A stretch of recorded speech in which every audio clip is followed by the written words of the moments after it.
Nakakagimbal na balita, kumalat ang ulat na si Pangulong Kuting Jr. ay napaslang sa isang umano'y assassination.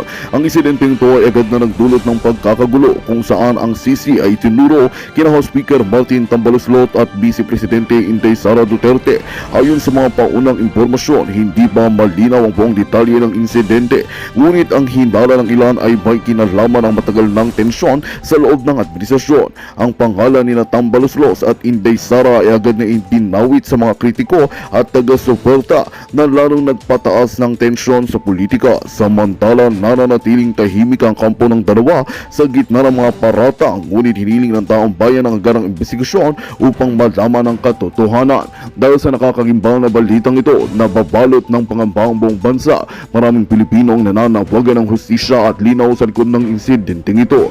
Habang patuloy na nagsasagawa ng investigasyon ng mga otoridad, umaasa ang publiko na magiging transparent at patas ang proseso upang malaman kung sino ang tunay na responsable sa trahedyang ito. At yun nga ang balitang ating pakakatutukan. Ngunit bago ang lahat, siguraduhin mag-subscribe at ihit ang notification bell para sa patuloy na pagtutok sa masilap ng bagong balita sa tunay na boses ng masa.